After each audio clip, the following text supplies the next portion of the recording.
ஆச்சி அதிரசமா விடுங்க, கையில தட்டி சூடான எண்ணெயில பொரிச்சா அதிரசம் ரெடி.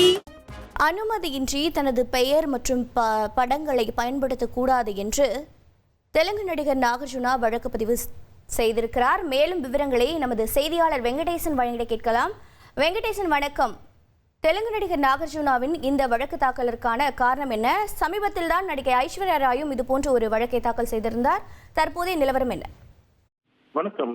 தனது பெயர், புகைப்படம், குரல் ஆகியவற்றை அனுமதியின்றி பிறர் பயன்படுத்துவதற்கு தடை விதிக்க கோரி தெலுங்கு நடிகர் நாகார்ஜுனா ஒரு மனுவை தாக்கல் செய்திருந்தார். அந்த மனுவை டெல்லி உயர்நீதிமன்ற நீதிபதி தேஜஸ் தரியா விசாரித்து உரிய உத்தரவு பிறப்பிக்கப்படும் என்று தெரிவித்துள்ளார். அண்மை காலமாக பாலிவுட், ஹாலிவுட் மற்றும் பாலிவுட் நடிகர்கள் இது போன்ற அனுமதியின்றி, குறிப்பாக ஏஐ தொழில்நுட்பத்தை பயன்படுத்தி அவர்களது பெயர், புகைப்படம், குரல் ஆகியவற்றை விளம்பர நோக்கங்களுக்காக பயன்படுத்தி வருவதாகவும், இது தங்களது காப்புரிமையை மீறும் வகையில் இருப்பதாகவும் தெரிவித்து நடிகர்கள் மற்றும் தயாரிப்பாளர்கள் இது போன்ற வழக்குகளை தாக்கல் செய்வது வழக்கமாகியுள்ளது. இதை கருத்தில் கொண்டு டெல்லி உயர்நீதிமன்றம் ஏற்கனவே நடிகை ஐஸ்வர்யா ராய் பச்சனுக்கு ஒரு உத்தரவை என்பது அவரது புகைப்படத்தை பயன்படுத்தக்கூடாது என்ற உத்தரவை பிறப்பித்துள்ள நிலையில் தெலுங்கு நடிகர் நாகார்ஜுனாவின் மனுவையும் பரிசீலித்து உரிய உத்தரவு என்பது பிறப்பிக்கப்படும் என்று தெரிவித்துள்ளது. இந்த உத்தரவு இன்று மாலை வெளியாகும் என்றும் எதிர்பார்க்கப்படுகிறது.